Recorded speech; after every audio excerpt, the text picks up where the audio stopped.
Hello, I'm Thomas Schnetzler from Lindt Chocolate. We're here at the Essential Ingredient Cooking School and we talk to you about tempering chocolate. The chocolate we're using today is beautiful Lindt Couverture chocolate. Now, Couverture chocolate is really the chocolate we make for the professional. The difference with Couverture chocolate to your standard is that it has got a slightly higher cocoa butter content. So that actually, couverture comes from the French word couvert, which means covering. So it actually has got a slightly higher fluency. So it runs a little bit silkier and a little bit smoother. And that's why this chocolate is perfect for coating truffles, coating cakes, and making hollow figures, etc. So the chocolate in the packets, as you buy it, it's actually perfectly tempered. But if you want to melt your chocolate down and make your own chocolate creations, you will actually need to re-temper the chocolate. So the tempering process will actually give you a chocolate with that beautiful shine again, that beautiful clean, crisp snap. So the way this is done in the traditional way is by pouring 2/3 of the hot chocolate onto a marble or a granite stone, because that will draw the temperature out of the chocolate. So we move the chocolate around and we scrape it back together. We want to cool our chocolate down to about 28 degrees Celsius and also introduce those good crystals back into the chocolate. And this continuous movement cools down the chocolate and actually starts to set the good crystals in this chocolate together. So we do this, continue to spread it out, push it together until we get this chocolate to have the consistency of almost cooked custard. Important to work clean, because any sort of little specks of chocolate around will actually set apart and we end up with lumps. As so many things in pastry cooking, you need a little bit of patience. So you just need to do this process until it gets the right texture. Because if you're just out by a couple of degrees, you won't get that nice result that we're after. So the important temperature gauges in tempering chocolate are to completely melt all the crystals inside the chocolate. We need to heat it very gently to 48 degrees Celsius. Then for dark chocolate, you will need to cool it down by tabling like this to 28 degrees Celsius.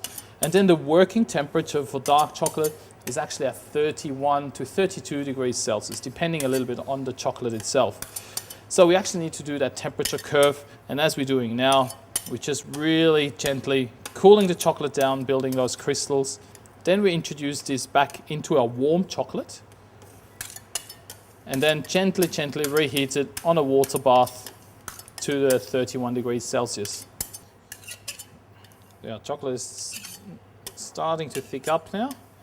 So this is pretty much, feels completely cold to touch.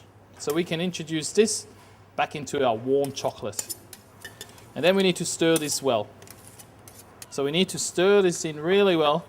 And then just on a water bath with just barely simmering water, we actually just need to heat it up by just a couple of degrees. So very, very gently. And out it comes. And then we take a little sample after you stirred well. And also the texture of tempered chocolate is actually relatively thick, so it sits up on the actual surface of the chocolate. And of course, it's always a good idea to just take a little sample. So dip a spoon or a scraper in your tempered chocolate and just set it aside. And this tempered chocolate actually starts to set within 2-3 minutes and it'll be perfectly shiny, glossy, everything we're looking for in our chocolate. Right, if you haven't got a marble bench, there's a more straightforward way of tempering your chocolate as well, called seeding. All you need to do, again, you need to melt your chocolate up to 48 degrees Celsius, and you do that with 2/3 of the chocolate that you actually need. And then to temper it, to actually bring those crystals in and cool the chocolate down, we use our perfectly tempered Couverture chocolate buttons. So we introduce 1/3 of these slowly, little by little, into the warm chocolate and stir well. And if they dissolve really quickly, we can add a little bit more. And this way we just bring the chocolate's temperature down to about 28 degrees. We stir well and then really, really gently heat it up again to the 31 degrees. And there we have it, perfectly tempered chocolates. Now you can use this to make chocolate decorations, for example, or your very own little Easter eggs or Christmas decorations.